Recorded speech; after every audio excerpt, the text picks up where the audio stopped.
we went and saw The Killer. It's David Fincher, Andrew Kevin Walker paired up again. Thought it was absolutely electric in the theater.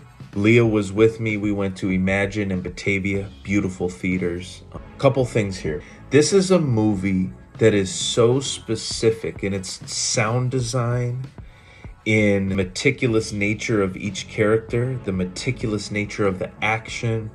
Everything is so, I know I use this word a lot, everything is so tactile, palpable. Fassbender is incredible. My friend's Garrison has this odd resemblance to him that I absolutely love, and I think I want to dress him in Fassbender's outfit for next Halloween.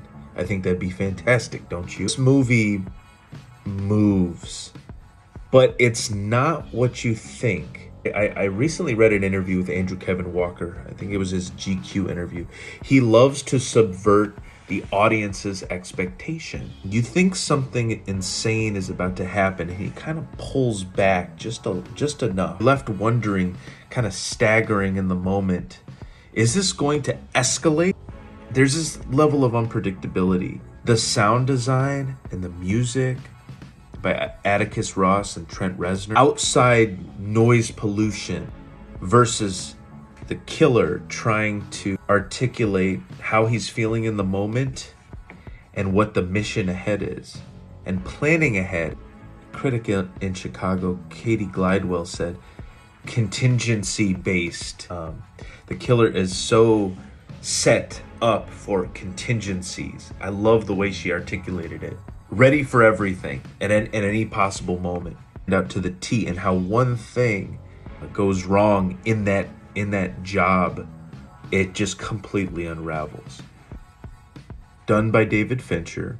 I haven't seen anything on the big screen from him since Gone Girl. Been enmeshed with Netflix deals and development, and did the show where it depicted creepy situation or true crime with Ed Kemper. David Fincher had helped put together the first couple episodes of Mindhunters. With me, his stuff being seen on the big screen, and when Andrew Kevin Walker finally comes back, you feel the pace. When what he did to Jim Ull's script when he polished Fight Club. You feel the pace of the assured nature of Seven. You understand this is a world that you're peeking into because it's so lived in and understood and realized. And that's what I love about Andrew Kevin Walker.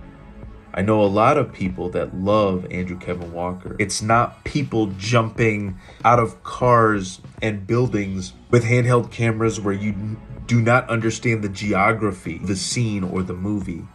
These are not the ADHD on the screen, cut every 3 or 4 seconds. This is what pulling down the levels feels like. But the sound design and what it does subconsciously, it presents urgency and it presents a threat around every corner. Fassbender is incredibly calculated, even though he is just a human. And what happens when you're an assassin? You are still built upon your human error. Let's let those complexities brew and sit. There is such a thing as a graphic novel that can be done to this level. Just kind of like in the same way A History of Violence was adapted from a graphic novel. If I were to pair this movie on like a double feature, I would pair it with 1973's Michael Winner's The Mechanic with Charles Bronson and Jan Michael Vincent. The action comes swift and sharp. There is a scene with low-level lighting, one of the most intense things I had ever seen in a darkly lit Florida home that was so intense that me and Leo were just like, oh my God. It was just unbelievable. I'm sure the theatrical run, it'll be short-lived. But seeing this at home, cut the lights off, make sure the sound bar sounds good. Don't run sound out of your TV. Little under 2 hours. Listen to the Neon Movie Bunkers review of it. And I love what they had to say too. The location in St. Charles is fantastic. Check for that. It substitutes for New York. No spoilers there. Hotel Baker is really cool. It's just wild to see. Incredible. Leah loved it.